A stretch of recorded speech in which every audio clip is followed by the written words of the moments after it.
Thought is energy, science of thought. तो first day के talk में हमने एक ब्रॉडली उस पर चर्चा की थी कि थॉट इज एनर्जी है, उसके ग्लिम्पसेस को हमने टच किया था क्योंकि वो एक कॉम्प्रिहेंसिव टॉपिक था। आज उस पर थोड़ा सा एक्सक्लूसिवली इसी टॉपिक के ऊपर बात करने का प्रयास करेंगे। हमने जब अपने पहली टॉक की थी तो एक ये चर्चा हमने की थी कि ब्रह्मांड में जो कुछ है वह सब ऊर्जा है। यहाँ से हमने बात शुरू की थी। Everything in this universe is energy.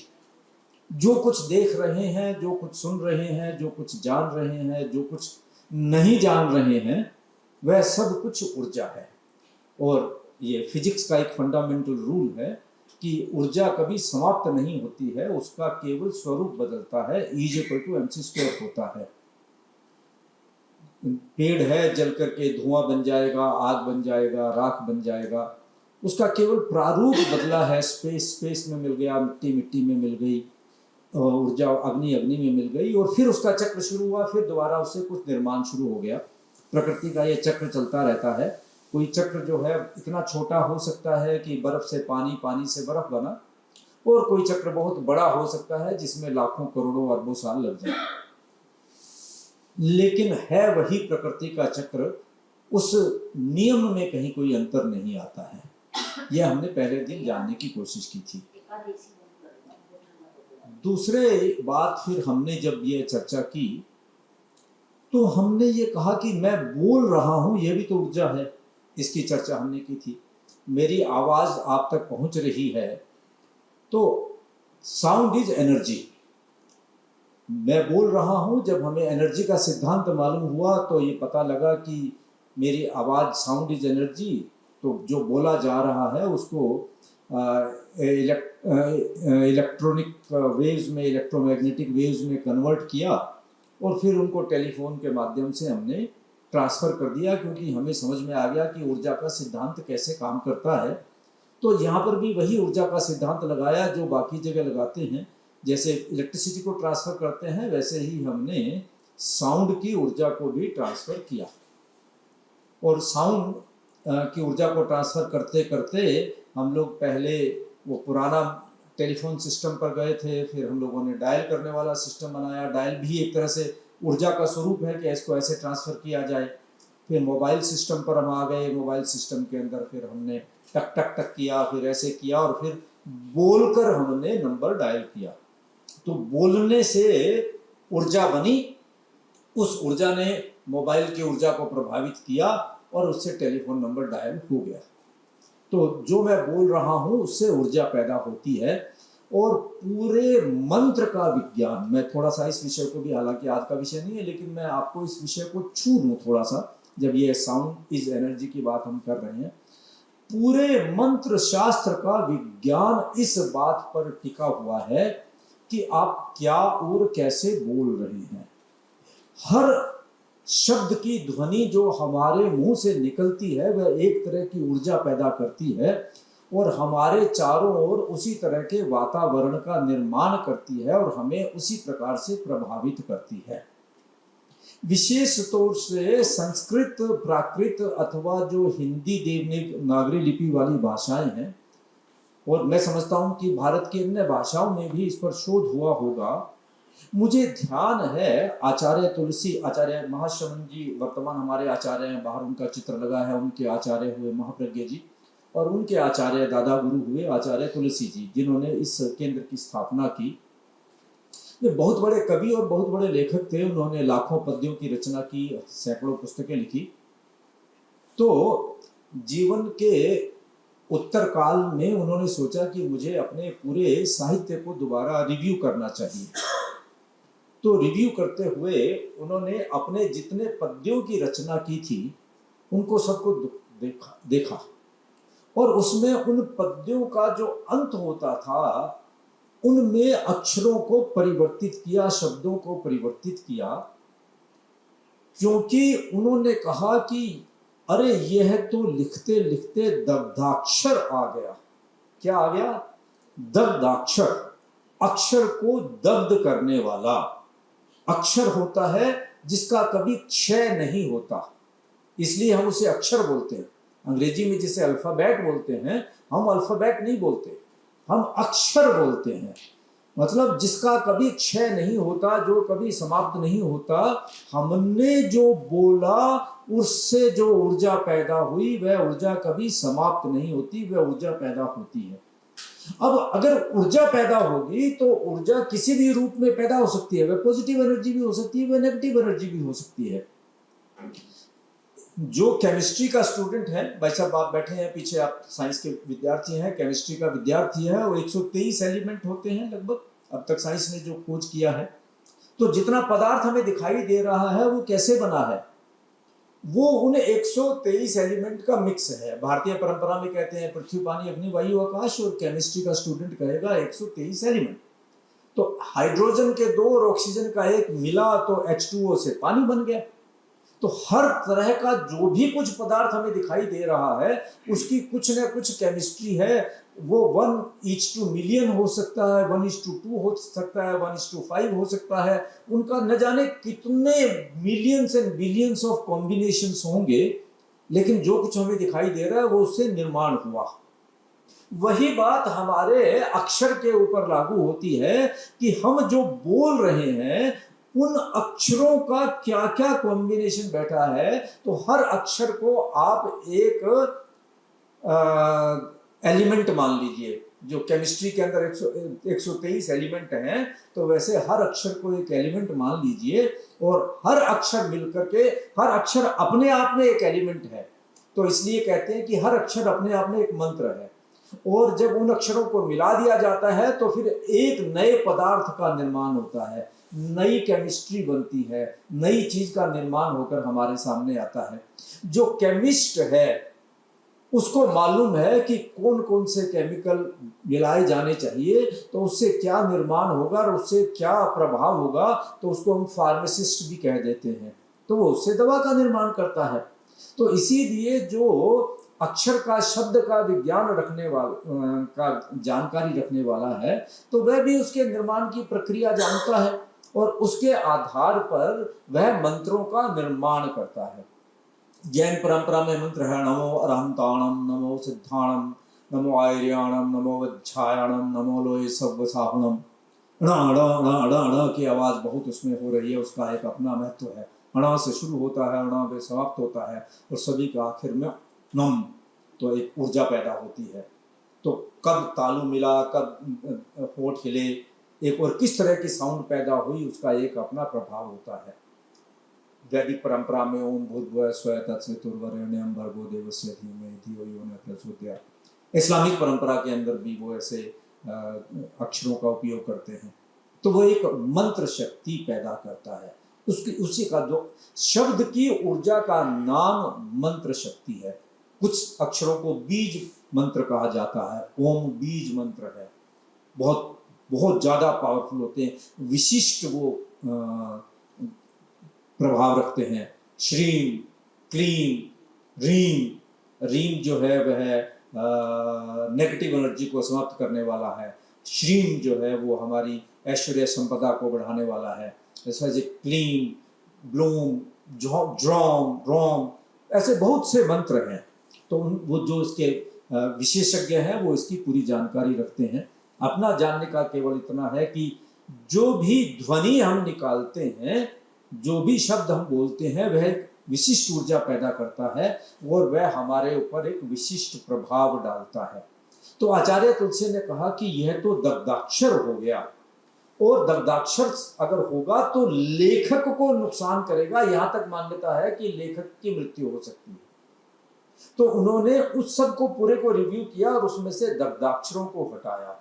मैं भूल रहा हूं दग्धाक्षर, शायद गूगल देवता में देखूंगा तो दोबारा ध्यान आ जाएगा कि वो अक्षर अगर हलंत होकर के समाप्त हो रहा है तो शायद उसको दग्धाक्षर बोलते हैं। कि अंत में अगर वह पूरा अक्षर नहीं आ रहा है तो वह, और कुछ विशिष्ट अक्षर हैं वो लास्ट में नहीं आने चाहिए, और वो आएंगे और हलंत में रहेंगे तो वह आना उनका उचित नहीं है। तो उन्होंने अपने काव्य में से, अपने लेखन में से उन सबको परिवर्तित किया। यह शब्द का विज्ञान है, यह शब्द की, यह अक्षर की ऊर्जा है, और उस पर सारे के सारे मंत्र विज्ञान का आधार टिका हुआ है। और यदि हमें इस बात का ज्ञान है तो हम समझ लीजिए कि हम हर शब्द जो बोल रहे हैं वह ऊर्जा पैदा कर रहा है और वैसा ही प्रभाव छोड़ रहा है। इसलिए जरूरी हो जाता है कि हम बोलने में बहुत सावधानी बरतें। हमारे जो पहुंचे हुए साधु महंत होते हैं, साधु महाराज होते हैं, वे इस बात के प्रति बहुत जागरूक रहते हैं। वे बहुत ही केयरफुल रहते हैं कि हमारे मुख से एक भी शब्द गलत न निकल जाए, क्योंकि उसका अचिंत्य, आपकी चिंतन नहीं कर सकते वैसा प्रभाव हो सकता है, हो जाता है। एक घटना आती है हमारे जैन परंपरा में कि एक साधु महाराज आहार लेने के लिए किसी के घर गए। बहन जी आपको मालूम होगी ये घटना, पढ़ी होगी आपने जरूर। तो जो बहन बहुत ही श्रद्धा के अतिरेक में उसने इतना भोजन बहरा दिया जितना भोजन की उनको जरूरत नहीं थी। और हमारे यहाँ व्यवस्था यह है कि साधु को केवल उतना ही भोजन ग्रहण करना है जितना वो आज उपयोग में ला सकता है। सूर्यास्त के बाद एक बूंद भी उसे अपने पास बचाकर नहीं रखना है।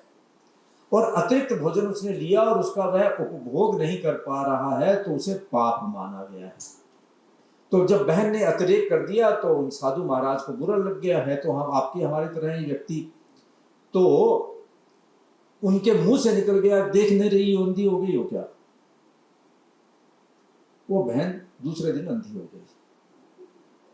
अब साधु महाराज को पता लगा, वे गए, उनको उन्होंने मंगल पाठ सुनाया, बहुत प्रयोग करवाए। बहुत लंबा समय लगा उस बहन को उस स्थिति से बाहर निकलने में। मुझे मालूम नहीं है कि वे पूरी निकल पाई कि नहीं निकल पाई, लेकिन साधु के लिए तो एक बहुत बड़ी पश्चाताप की बात हो गई और बहुत बड़ा पाप हो गया कि देखिए मेरे मुख से एक शब्द गलत निकला और सामने वाले पे क्या प्रभाव हो गया। ये प्रभाव इसलिए हुआ कि साधु की चूंकि साधना थी तो इसलिए उसका शब्द भी इतना पावरफुल था। लेकिन हमारे शब्द भी पावरफुल हैं। कहा जाता है कि लाल बहादुर शास्त्री कभी ये नहीं कहते थे कि हम जीते या हारे। वे कहते थे हम हारे या नहीं, हम हारे या जीते नहीं कहते थे। वे कहते थे हम जीते या हारे। जो पॉजिटिव है उसको पहले उपयोग में लेकर के आते थे। इस रूप में वो अपनी भाषा के प्रति विवेक रखते थे। तो भाषा का विवेक बहुत जरूरी हो जाता है। उसके में बहुत बड़ा रहस्य छुपा हुआ है। तो हर शब्द जो हम बोल रहे हैं अपने प्रति और किसी के प्रति, उसकी हमें बहुत जानकारी होनी चाहिए, विवेक होना चाहिए। अब उससे आगे चलते हैं कि साउंड इज एनर्जी। तो साउंड की जो एनर्जी है उससे पहले एनर्जी वह भीतर पैदा होती है, थॉट में पैदा होती है। Thought is also energy. और थॉट एनर्जी है, उसका प्रमाण आज हमें मेडिकल साइंस दे रही है। आप किसी न्यूरोलॉजिस्ट के पास जाइए या किसी भी डॉक्टर के पास चले जाइए, वो आपका ईसीजी भी करता है, वो ईईजी भी करता है। ईसीजी करता है तो यहाँ की साउंड वेव्स को पढ़ता है वो, और उसको वो भाषा आती है। जैसे मैं अभी गुजराती बोल रहा था तो थोड़ी थोड़ी मुझे गुजराती आ गई। आप सोच रहे होंगे क्या बोल रहे हैं, आपको नहीं आती। तो जब आप भाषा सीख जाएंगे तो आपकी समझ में आ जाएगी। तो उस डॉक्टर ने हार्ट को पढ़ने की भाषा सीखी हुई है, तो वो जो ऊंची उबड़ खाबड़ जो लाइनें नजर आती हैं उस भाषा को पढ़कर डॉक्टर बता देता है कि आपका हार्ट कैसा है। उसी प्रकार से ब्रेन के ऊपर जब ईजी लगा देते हैं तो ब्रेन वेव्स को पढ़ते हैं। ब्रेन वेव्स क्या है? मन में उठने वाले विचार ही तो है ना। तो आप और हम नहीं पढ़ सकते, लेकिन वो डॉक्टर उसको पढ़ लेता है और पढ़कर उसका विश्लेषण करके बता देता है कि ये वेव्स ये भाषा बोल रही हैं, ये बता रही हैं, और उसके अनुसार वो उपचार या निदान करने का प्रयास करता है। Thought is energy. आप देखिए कि कोई आदमी लाई डिटेक्टर टेस्ट के लिए पुलिस द्वारा बुलाया जाता है फॉरेंसिक लैब में, तो क्या करते हैं? एक गैजेट उसका लगा देते हैं और उससे कहते हैं आप बोलिए। अब वो बोलता है, उसे कहा गया कि बताओ अपना नाम। उसने कहा कि मेरा नाम तो रामलाल नहीं श्यामलाल है।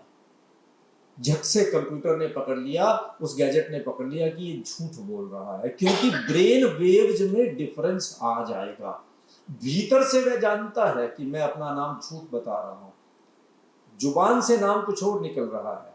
तो तो वह प्रोसेस जैसे ही उसके भीतर थोड़ा सा परिवर्तन हुआ, उस मशीन ने उसको पकड़ लिया। लाइट डिटेक्टर टेस्ट ऐसा, मतलब आपको घबराने की जरूरत नहीं है। ऐसा नहीं है कि वो डंडा लेकर के बैठते हैं कि मैं जोर से मारूंगा तो सही तेरे मुंह से बात निकलनी शुरू हो जाएगी, ऐसा तो नहीं है ना।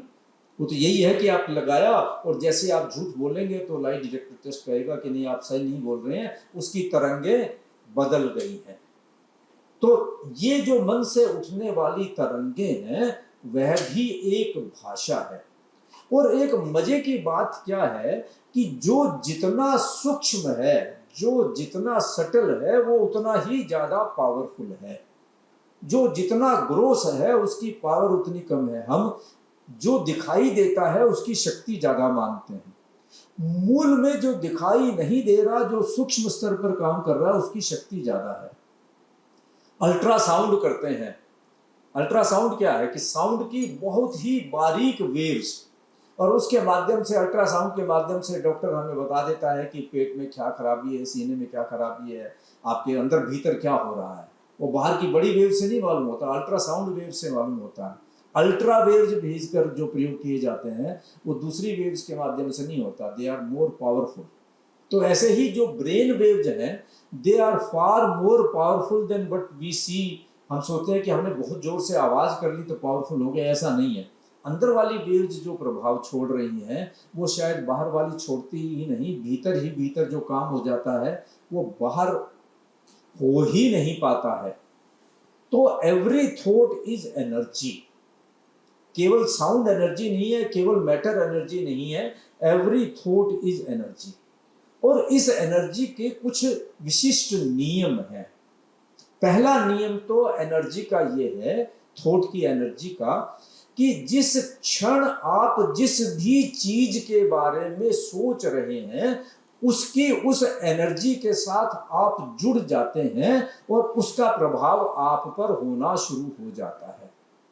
जो भी भाव आपके मन में आया, जो भी चीज आपके मन में आई, आप उसके साथ जुड़ जाएंगे और वैसा आपके ऊपर अंतर आना शुरू हो जाएगा। उसी क्षण, अगले क्षण नहीं, इंस्टेंट उसका आपके ऊपर प्रभाव होगा। मेरे मन में कोई बहुत ही अच्छा फल खाने का आया कि अब तो आपुस का समय आ गया है और रत्नागिरी के एल्फेंजो आ रहे हैं, दे आर एक्सट्रीमली डिलीशियस, और घर पे रखे हैं, यहाँ साधना केंद्र में तो नहीं खिलाए जा रहे, और वहां जाकर उन मैंगोज को खाया जाए। और इस सीजन के mango they are very tasty. Just think of it for only a minute, और हो सकता है कि अंदर सेलिब्रेशन होना शुरू हो जाए, स्वाद आना शुरू हो जाए और मैंगो की भूख लगनी शुरू हो जाए। और यहाँ तक भी हो सकता है कि दूसरा फल फिर उसके सामने एक बार के लिए अच्छा न लगे कि आज तो मैंगो ही खाने का मन है। और दूसरी तरफ आप कोई ऐसी ऑब्नॉक्सियस आइटम के बारे में सोचिए जिसके बारे में मैं आपसे इस मीटिंग में चर्चा भी नहीं कर सकता, और वो मन में कल्पना लेकर के आइए कि वो ऐसी घटिया, ऐसी गंदी, ऐसी बुरी चीज है कि उसको देखते ही घृण आए और कोई कहे कि आप उससे खाइए, तो सोचते ही हमारे चेहरे के भाव बदल जाएंगे, हमारे जीभ का स्वाद बदल जाएगा। और एक मिनट में और उसकी चर्चा कर लूं तो आप हो सकता है कि केवल कमरे में मैं अकेला रह जाऊं, लेक्चर हॉल छोड़कर आप सब बाहर चले जाएं। दोनों ही चीजें आपके सामने नहीं है। केवल आपके मन में जिस पदार्थ का भाव आया, उस पदार्थ की ऊर्जा, उस पदार्थ की प्रॉपर्टीज, उस पदार्थ के गुण धर्म के साथ आप जुड़ गए और उसकी ऊर्जा आपके भीतर ट्रांसफर होनी शुरू हो गई। मैं अगर आपको यह बात कहूं तो हो सकता है आपको आश्चर्य लगे कि डॉक्टर ने कहा है कि आपका डायबिटीज लेवल बहुत हाई है और आपको शुगर नहीं खानी है, तो शुगर खाना तो आपने बंद कर दिया, लेकिन 24 घंटे शुगर के बारे में सोच रहे हैं। हो सकता है कि शुगर न खाने से ज्यादा प्रभाव शुगर के बारे में सोचने के कारण हो रहा है, क्योंकि आप उसके गुण धर्म के साथ, उसकी प्रॉपर्टीज के साथ जुड़े हुए हैं और वह अपना प्रभाव आपके भीतर लेकर आ रहा है। आप दूसरा उदाहरण ले लीजिए। मैंने कहा कि आप वह घटना ले लीजिए जिस घटना में आपने कोई बड़ी अच्छी पिक्चर देखी थी और उसके एक सीन आपको याद आ गया। आप याद कीजिए जिस पिक्चर की सबसे बढ़िया कॉमेडी आपको याद आई हो। मुझे एक जो परेश रावल की एक मूवी आई थी, हेरा फेरी, तो मैं समझता हूँ कि हिंदी मूवी में उससे बढ़िया कोई कॉमेडी की मूवी नहीं बनी, उससे बढ़िया सेटायर, उससे बढ़िया कॉमेडी नहीं बनी। That is best ever comedy that I have seen. कुछ कॉमेडीज और हैं, जैसे हलचल मूवी आई, धर्मेंद्र की पुरानी प्रतिज्ञा आई, लेकिन मैंने अक्षय कुमार और ये अजय देवगन थे संभवतः, और परेश रावल, इनकी जो हेरा फेरी मूवी मैंने देखी, बाद में हेरा फेरी 2 आई, वह भी वैसे नहीं बन पाई। उसके एक एक सीन पर आप पेट पकड़कर हंसते रहेंगे, इतनी सुंदर कॉमेडी की। अब उसके सीन्स को आप याद करने लगेंगे तो आपके चेहरे से मुस्कान फूटनी शुरू हो जाएगी। हो सकता है कि आपकी हंसी आज भी न रुके और कोई पड़ोसी सोचे कि क्या बात है, ये पागल हो गए क्या, क्यों हंस रहे हैं बैठे हुए।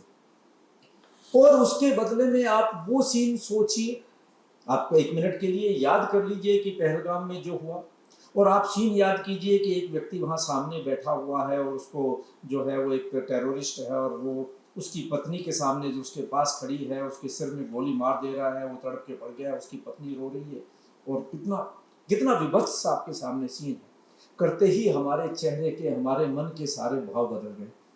दोनों ही घटनाएं, दोनों ही चीजें हमारे सामने नहीं है, परंतु जिस भाव के साथ, जिस दृश्य के साथ हम जुड़े, उसकी, उस भाव की, उस दृश्य की सारी ऊर्जा के साथ हम जुड़ गए, और वैसा ही हमारे भीतर परिवर्तन होना शुरू हो गया।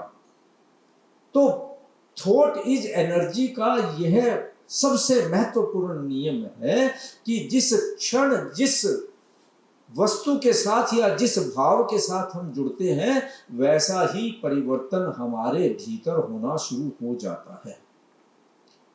तो इससे हम क्या परिणाम निकालते हैं? इससे हम यह परिणाम निकालते हैं कि हमें हर क्षण क्या सोचना है, इसके ऊपर सोचना है। क्योंकि जितनी भी हमारी दुविधाएं हैं, जितनी भी हमारी कठिनाइयां हैं, जितनी भी हमारी चुनौतियां हैं, इसके मूल में हम ही कहीं छुपे हुए हैं। जो साइकोलॉजिस्ट थी डॉक्टर देशना जैन, आज मैं उनसे सुबह बात कर रहा था, तो मैंने उनसे कहा कि हमारे लोग आपका इंतजार कर रहे हैं और आप आइए, तो कहने लगे कि सर मैं कल आऊंगी। मैंने कहा कि मैं आपसे चाहता हूं कि आप हमारे एक एक संभागी के साथ बैठकर डिटेल्ड उनका सेशन लें, और डिटेल्ड सेशन लेकर आप अपने साइकोलॉजिकल टेस्ट के माध्यम से ये जानने का प्रयास कीजिए कि उनमें कौन सा भाव सबसे ज्यादा है। फियर ज्यादा है, एंगर ज्यादा है, हेट्रेड ज्यादा है, प्रेम ज्यादा है, करुणा ज्यादा है।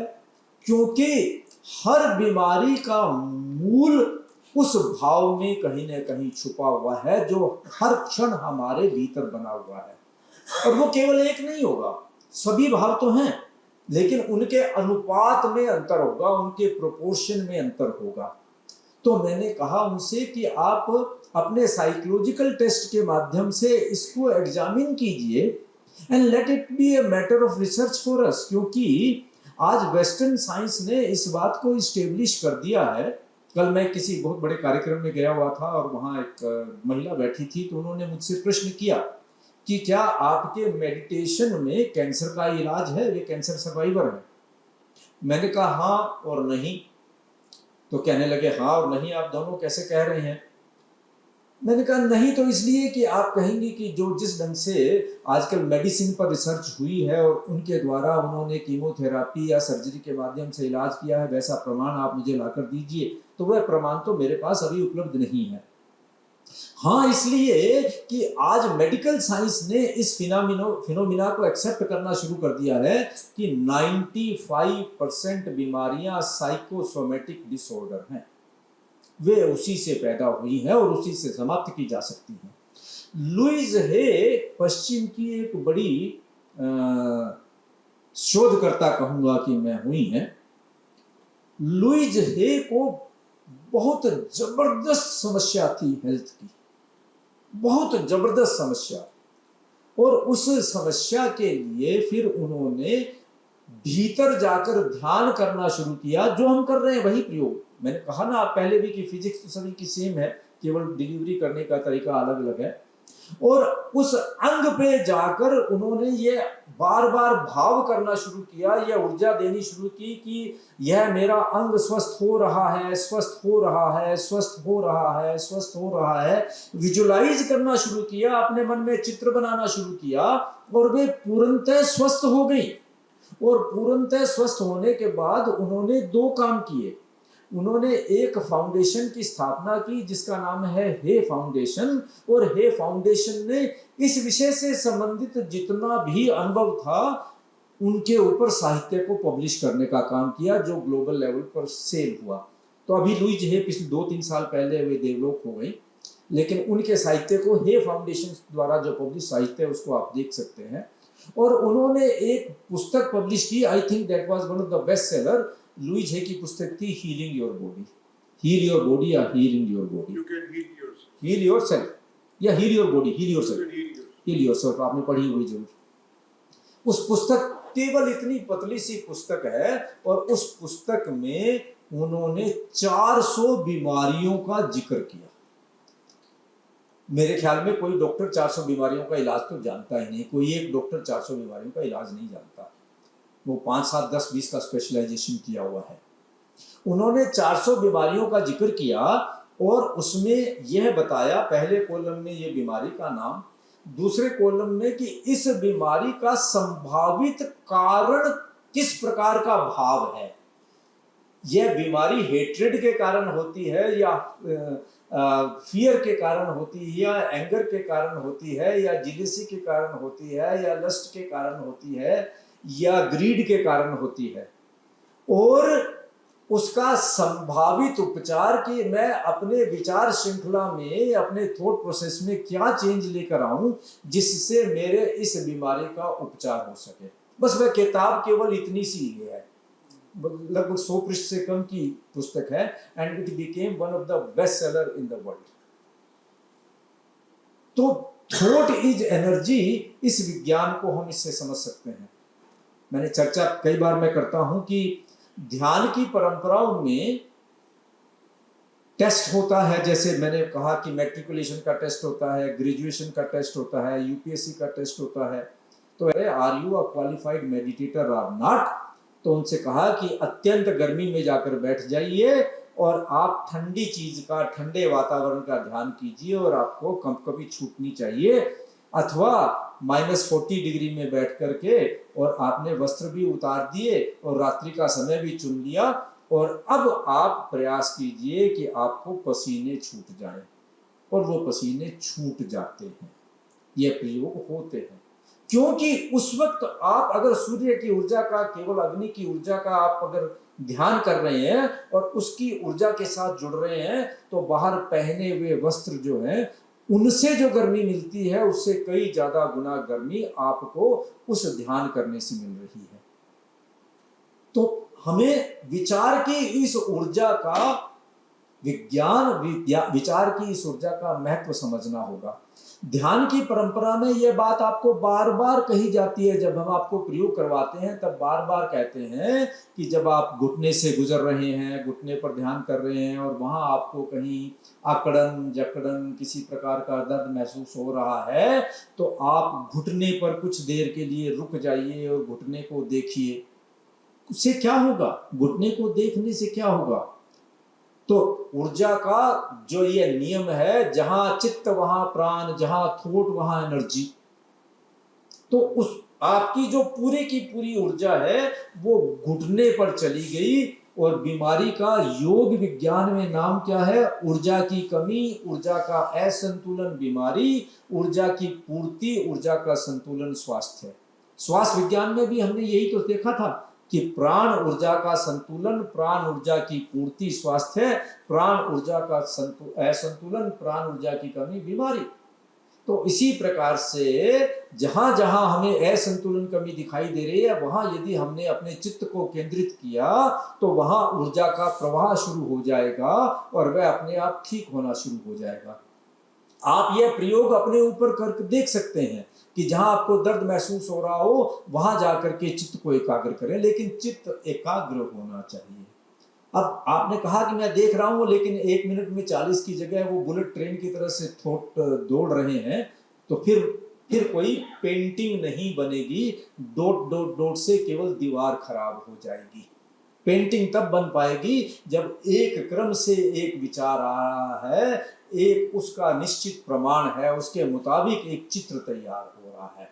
आप केवल एक दिशागामी होकर, यूनिडायरेक्शनल होकर आप उस पर चिंतन कर रहे हैं, तो फिर उसका निर्माण होना शुरू हो जाएगा। आज आपको इंटरनेट के माध्यम से ऐसे सैकड़ों हजारों उदाहरण मिल जाएंगे और बहुत प्रयोग ग्लोबल लेवल पर इस पर हो रहे हैं कि केवल थॉट के माध्यम से कैसे उपचार किया जा सकता है।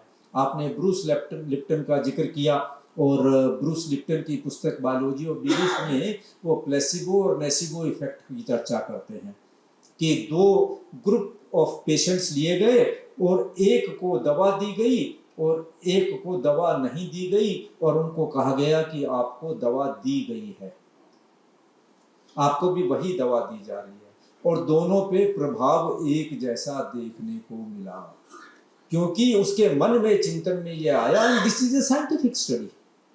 उन्होंने एक उदाहरण और दिया कि अफ्रीका के अंदर, संभवतः सोमालिया देश की बात है, उन्होंने उसका स्पेसिफिक जिक्र किया है, वहां पर किसी पेड़ को जब काटना होता है तो वे उस पेड़ को काटते नहीं हैं, वो उस पेड़ के साथ जाकर लिपट जाते हैं और उससे कहते हैं तुम मर जाओ, तुम मर जाओ, तुम मर जाओ, और वह पेड़ मरना शुरू हो जाता है। दुनिया में ऐसे आपको अनेकों उदाहरण मिलेंगे। उसके विपरीत नेसिबो इफेक्ट, नेसिबो इफेक्ट नेगेटिव एनर्जी। आपने दवा तो ले ली, लेकिन मन में यह है कि इससे तो कुछ होना नहीं है, इससे तो फायदा होगा नहीं, इसका क्या फायदा है। प्रकृति का नियम है, नेगेटिव और पॉजिटिव एनर्जी दोनों एक साथ प्रवाहित होती रहती हैं, और हमें पूर्ण स्वतंत्रता दी है कि हम कौन सी एनर्जी को हमारे लिए चुनना चाहते हैं, किस ऊर्जा के साथ हम रहना चाहते हैं। जैसे जैसे हम उस विचार की ऊर्जा का निर्माण करेंगे, वैसी ऊर्जा हमारे भीतर निर्मित होती रहेगी और उसका चक्र बनता रहेगा, वैसी हमारी शक्ति बनती रहेगी। मैं एक उदाहरण अक्सर दिया करता हूं हमारे पिताजी का। उनकी 89 वर्ष की अवस्था है। उनकी संकल्प शक्ति अद्भुत है। जो उन्होंने सोच लिया, कई बार बहुएं भी नाराज हो जाती है कि पिताजी ने तो बात ही पकड़ ली, अब तो उससे हटेंगे नहीं। लेकिन यह भी बात सही है कि जो पकड़ ली सो पकड़ ली, उसी के सहारे वो यहां तक पहुंच भी गए। उनका क्या स्वभाव था कि उनको भूख बहुत ज्यादा लगती थी, बहुत ज्यादा लगती थी। तो घर में क्या होता है, छोटे बच्चे हम लोग 7-8 साल के, 5 साल के, 10 साल के, तो मदर बैठेंगी तो भोजन पहले बच्चों को कराएंगी, फिर उनको देंगी। पहले बच्चों को भूख लगी है उनको देने, और पहले ये तो होता नहीं था कि मम्मी पीछे भोजन लेके दौड़ रही है और फिर बच्चों को खिला रही है। तब तो ये होता था कि 4 बार मम्मी को बोलते थे भूख लगी है, तो कहते फिर अभी मैं काम कर रही हूँ, पहले मुझे कपड़े सुखा लेने 2 बजे, उसके बाद दूंगी। तो बच्चों की भूख और ज्यादा तेज हो जाती थी, तब भोजन खिलाया जाता था। लेकिन तब भी हमारी मदर पहले हमारे फादर को खिला देती थी कि बच्चों को तो मैं फिर भी शांत कर लूंगी, ये शोर मचा करके घर में क्लेश कर देंगे, तो इनको पहले भोजन करवा दीजिए। एक दिन का हमारे जैन परंपरा में उपवास होता है संवत्सरी का। उस उपवास को करने से उनको वॉमिटिंग शुरू हो जाती थी, और वो एक उपवास किया मतलब पूरा घर उनके ऊपर लगा हुआ है कि आज तो इन्होंने उपवास किया है, वन फास्टिंग। अब उनको कुछ प्रेरणा मिली और उन्होंने कहा कि मुझे उपवास करना है। 1 दिन का किया, 2 दिन का किया, 7 दिन का किया, 8 दिन का किया, 15 दिन का किया, एक बार में उठाकर 31 दिन का उपवास कर दिया, ओनली ऑन वाटर। और 31 दिन का उपवास भी मैंने उनका संपन्न करवा दिया कि बस अब यहाँ रोक लीजिए। जिसका दोष मुझे वो आज तक देते हैं कि भाई तुमने ये उपवास मेरा 31 दिन पे रुकवा दिया, मेरा तो और करने का मन था, दोबारा बार बार ऐसा थोड़ा ही होता है। अब 31 दिन पर रोक दिया मैं तो उसको, अब 31 घंटे जो आदमी भूखा नहीं रह सकता, उसने 31 दिन का उपवास किया। फिर उनको ललक हुई और उनको कुछ हमारे साधु महाराज ने थोड़ा बूस्ट किया। हम तो बुद्धिमान लोग हैं, तो हमें तो बूस्ट किया नहीं जा सकता, वो सरल हैं तो उनको बूस्ट किया जा सकता। महाराज जी ने बताया, उनको समझ में आ गया। तो जैन परंपरा में एक होता है बरसी तप। तो बरसित अपने पूरे साल भर एक दिन भोजन करना होता, एक दिन भोजन नहीं करना होता, पूरे साल भर 36 घंटे का फास्ट, 12 घंटे का भोजन, 36 घंटे का फास्ट, साल भर चलेगा। ऐसे ऐसे सैकड़ों हजारों लोग हैं, बता दूं मैं आपको। और वो ऐसे ऐसे भी हैं जो 40-40 साल से कर रहे हैं। यहाँ आपको बड़े अजूबे चीजें मिलेंगी। ये सब आप मतलब इधर ये एक्सट्रीम भी है संपदा के बारे में, और ये भी है कि जहाँ सब छोड़ करके चलिए, वो वही त्याग सकता है जिसके पास है, बाकी दूसरा लालसा पालता रहेगा। तो फिर उनको चढ़ा, बोला जी ये कर लिया। तो वो 1 साल किया, 2 साल किया, 3 साल किया, फिर महाराज जी ने कहा थोड़ा आगे बढ़ाइए ना इसे। बोलो ठीक है महाराज जी। एक महाराज जी से जो बेले बेले से उपवास कर रहे थे, मतलब 2 दिन फास्ट 1 दिन भोजन, 2 दिन फास्ट 1 दिन भोजन। पिताजी को दुनिया में कोई भी फास्ट करने वाला नजर आ जाए ना, तो बस वहां उनकी बाँछें खिल जाए। पूरे शहर में कोई मिल जाए कि इसने फास्ट किया हुआ है। हमारे होम टाउन के अंदर एक बहन थी, उसने उपवास करना शुरू किया, तो उसके पति को बता दिया तो अपने वाइफ की सेवा कर, सुबह दोपहर शाम उनके घर पे जाकर के आए। उसने भी 40 दिन का उपवास किया। तुम्हारी दुकान मैं संभाल लूंगा, उसकी दुकान पर जाकर के बैठना शुरू कर दिया, तुम्हारा धंधा मैं देखूंगा, उपवास वाला काम तुम दे। कोई आदमी कहीं उपवास करने की, यहाँ साधना केंद्र में 1999 की बात है संभवतः, वो हमारे पीतमपुरा के सुशील जी है, वो यहाँ रहते थे, और वो फास्टिंग उन्होंने 3 दिन का फास्ट किया। तो मैंने कहा कि भैया तुम देख हमारे पिताजी के चक्कर में मत आ जाना। बोलो भाई साहब मैं आ गया। उनको 31 दिन करवा दिया। तो मतलब 1 दिन से शुरू हुए, 1 दिन से 3, 3 से 8। यहाँ धर्मानंद जी मेरे से पहले हुआ करते थे, तो मैंने उनसे कहा कि आपका क्या रहा, पिताजी के चक्कर में तो नहीं आए? बोलो आया था, फिर मैं बच गया। बोला कैसे? बोला मैं 8 दिन पे रुक गया, अगर उनके चक्कर में वो रहता तो 31 करवा देते। तो उनका वो मतलब फेवरेट सब्जेक्ट है कि जो मिल जाए उसके पीछे शुरू हो गए। तो उन्होंने वो बेले बेले से किया, फिर 1 साल बेले बेले से करने के बाद फिर एकांतर पर आ गए कि 1 दिन छोड़ो 1 दिन करो, 1 दिन छोड़ो 1 दिन करो। फिर कोई मुनि महाराज मिल गए, बोलो अरे वाह मिश्र लाल जी स्वामी, ये तो तेले तेले से कर रहे हैं, 3 दिन उपवास 1 दिन भोजन। तो वहां शुरू हो गए। तो मतलब पूरे दिन में 91 डेज भोजन किया और बाकी दिन फास्टिंग। मैं उस आदमी की बात कर रहा हूं जिससे एक वक्त भूखा नहीं रह जाता, बच्चों से पहले खिलाना पड़ता है। और आज भी 89 में भी वही अवस्था है। Even today it is the same thing. हमारी वाइफ को अगर भोजन लगाना है तो बोलो पिताजी का खाना तो आधा घंटा पहले लगा के टेबल रेडी करके रख दीजिए। अब अगर उनका लेट होगा तो वो स्वीकार नहीं करेंगे। पहले आपका चलो आप 5 मिनट वेट कर लीजिए, फादर साहब का ही पहले लगा दीजिए। ये संकल्प शक्ति है, क्योंकि हमने ये देखा कि उन्होंने जो मन में सोच लिया। जैसे जब हम 5वीं क्लास में पढ़ते थे, मैं संकल्प शक्ति की बात बताता हूँ, तो कहने लगे बस उनको एक चढ़ा हुआ था, हर वीक 2 मूवी देखने जाते थे माताजी पिताजी। उन दिनों घर में हमारे शहर में 4 सिनेमा हॉल होते थे। अपने जमाने की कोई मूवी उन्होंने छोड़ी नहीं, हमें दादा दादी के पास छोड़ जाते और वे रोज मूवी देखने जाते। तो और हमें रोज भाषण पिलाते कि पिक्चर देखना कितनी बुरी बात है, जब बड़े हो जाओ तब देखना, अभी तो पढ़ाई कर लो। तो जब तक बस चला तब तक नहीं बोले, लेकिन एक दिन बोल ही दिया कि आप तो देखने जाते हो। बोला अच्छा आज से हमारा बंद। हमने कहा या फंस गए, ये तो बंद करके बैठ जाएंगे, हमारी मूवी और बंद हो जाएगी। तो जब तक हमने अपनी पढ़ाई पूरी नहीं कर ली तब तक उन्होंने सिनेमा हॉल वाली गली नहीं देखी। वो हमने हाथ जोड़ के कहा कि हमें साल में 1 की अनुमति तो दे दीजिए आप तो पूरी छोड़कर बैठ गए। तो उस संकल्प शक्ति का परिणाम है कि हमारी मदर हमेशा क्या कहती है, आप में से जो मेरी उम्र की बहनें हैं, मेरे से अधिक उम्र की बहनें हैं, उस शब्द को जानती होंगी। उस शब्द को बोलते हैं पग फेरा। कि आपने जो काम शुरू किया तो शुरू करते समय कौन व्यक्ति सबसे पहले आपके कमरे में आया, आपके सामने आया, आपके पास आया, किसका पग फेरा हुआ, उससे आप अंदाज लगा लेंगे कि वो काम पूरा होगा कि नहीं होगा।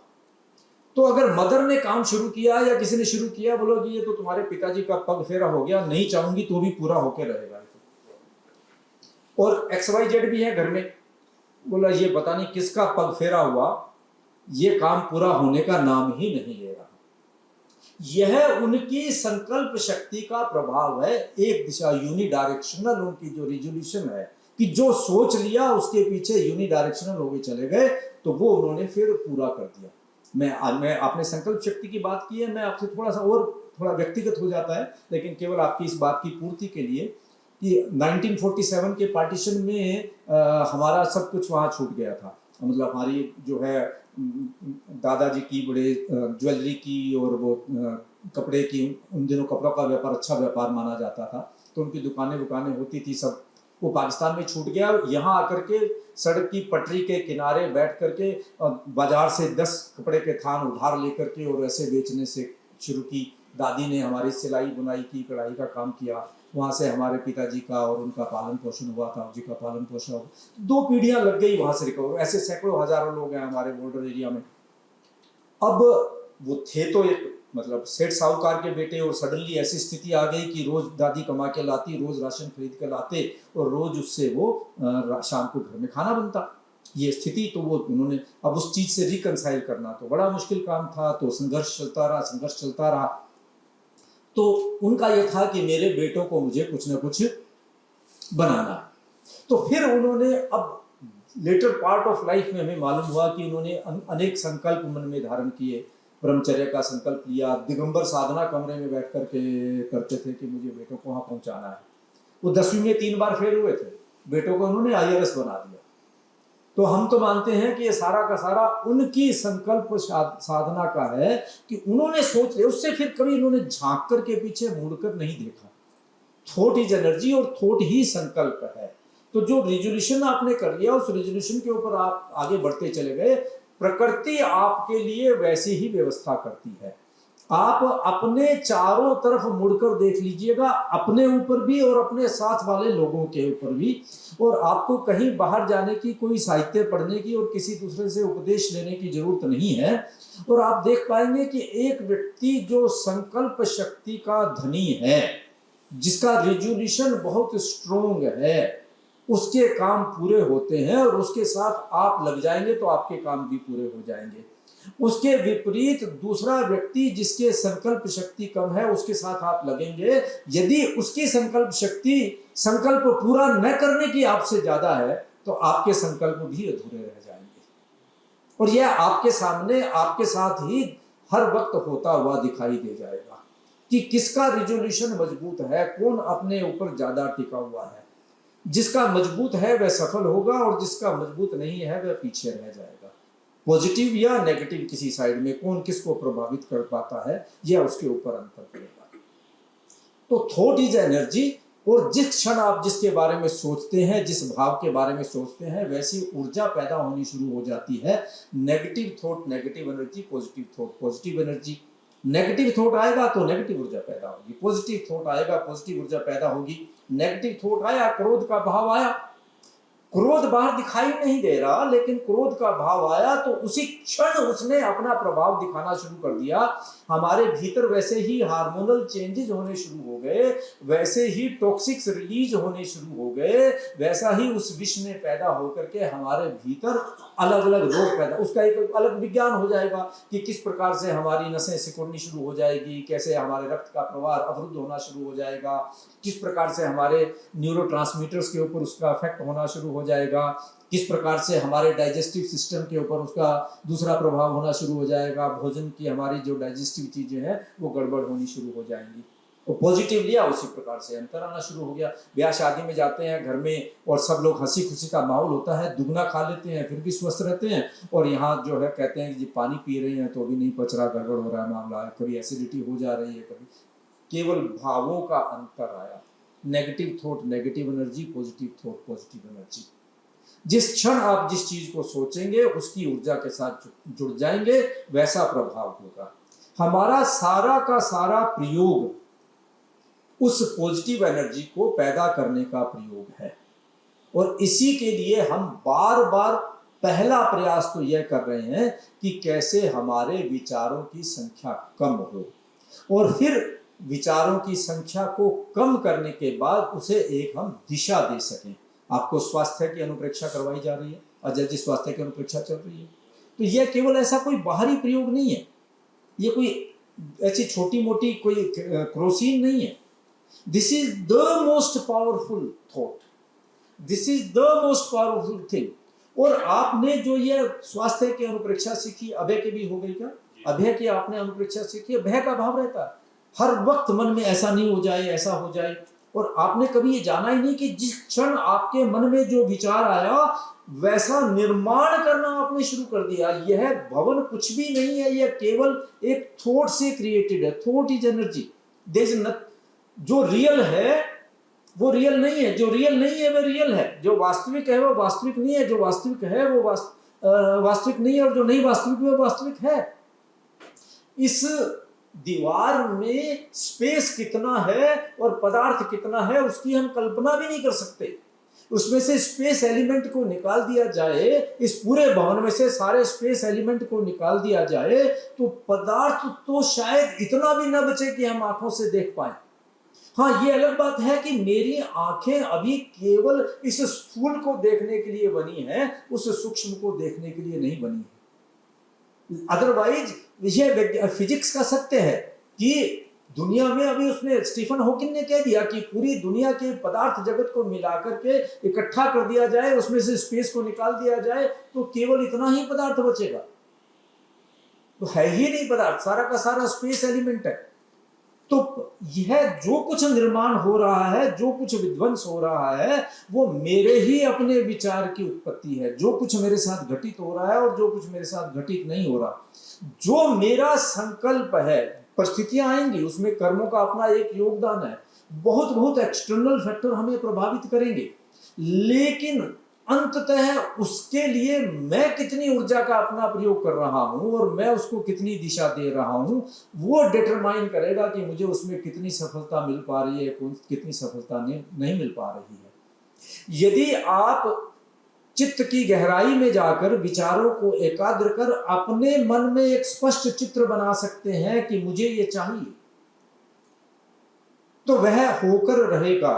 और यदि नहीं हुआ तो वह कहीं हमारी कमजोरी है। जो तथास्तु, ये तथास्तु उसी ऊर्जा का नाम है। एवं मस्तु कहिए ऐसा ही हो अपने प्रति, या तथास्तु दूसरे के प्रति कहिए, यह उसी ऊर्जा का नाम है। वह पूरा हुआ या अथवा नहीं हुआ, यह हमारे प्रयास की पूर्ति अथवा कमी के ऊपर निर्भर करता है। दुर्वासा ऋषि श्राप देने के लिए जाने जाते हैं, लेकिन यह भी कि जब श्राप दिया तो उनका अहित हुआ, क्योंकि negative thought negative energy, positive thought positive energy. तो शक्ति तो आ गई, लेकिन अगर शक्ति का प्रयोग आपने विध्वंस के लिए किया तो उसका उतना ही प्रभाव आपके ऊपर आएगा। प्रकृति का यह नियम है, आइंस्टीन का नियम है ना, क्रिया की प्रतिक्रिया।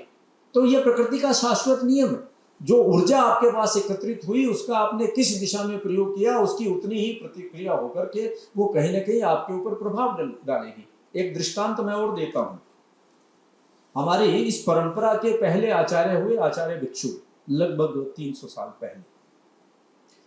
बहुत पहुंचे हुए संत थे, बहुत। वो अपने जिस परंपरा में थे उसको छोड़कर जब वो अलग आए तो वो आए इसलिए थे कि उनकी मान्यता ये थी कि जो त्याग साधना का क्रम होना चाहिए था वह क्रम हो नहीं रहा है और मैं शुद्ध पालन करूंगा। तो उनको बहुत कठिनाइयां झेलनी पड़ी, क्योंकि जैन समाज में ये हो गया कि साहब ये तो अलग अपनी रात अपनी डपली लेकर के लगे हैं।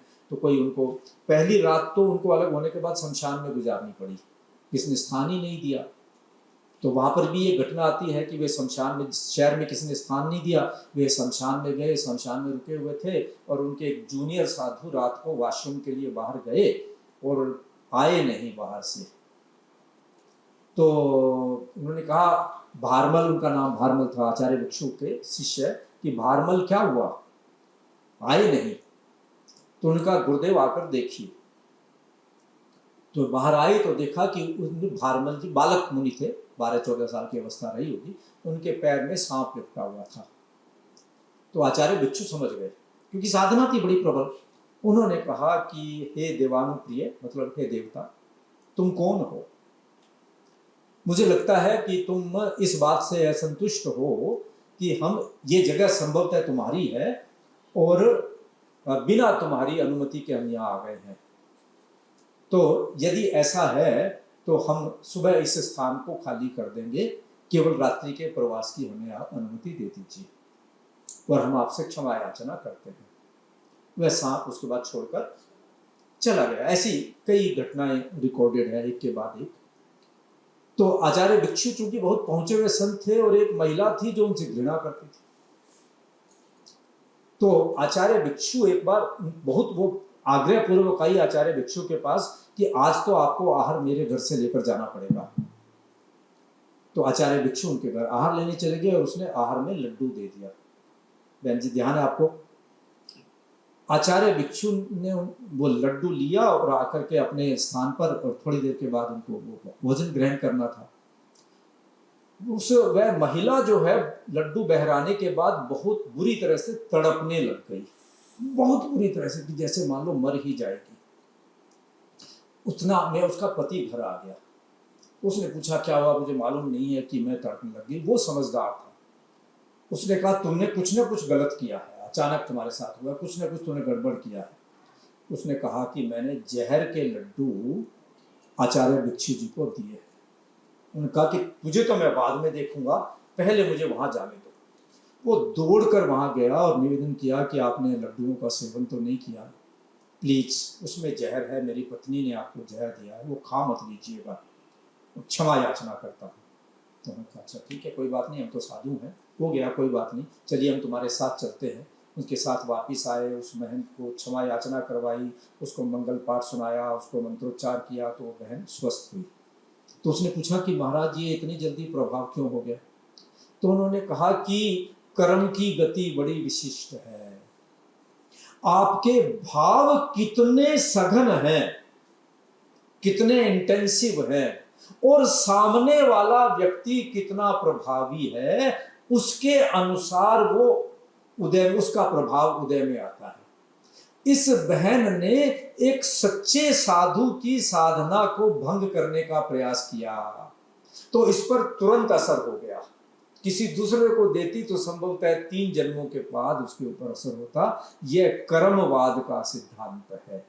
लेकिन बात वही भाव की आ गई कि आपके मन में घृणा का भाव कितना बड़ा था, और उसने कितनी बड़ी प्रतिक्रिया, कितनी बड़ी अवस्था, कितना बड़ा संकट आपके लिए पैदा कर दिया।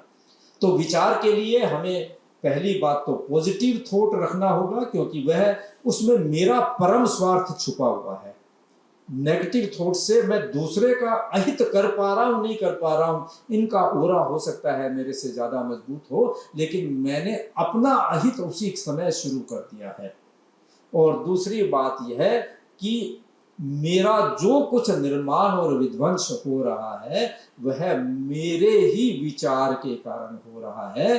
तो यह विचार की प्रक्रिया, और उस विचार की प्रक्रिया से अपने जीवन को सफल बनाने का प्रयोग यदि हम यहाँ से जान समझ कर जा सकें, तो मैं समझता हूँ कि इस कैंप में आने का आपका उद्देश्य कुछ सफल हो पाएगा। तो मैं अपनी बात को यहीं विराम देता हूँ। आपके कोई प्रश्न हो तो उसका स्वागत है जी।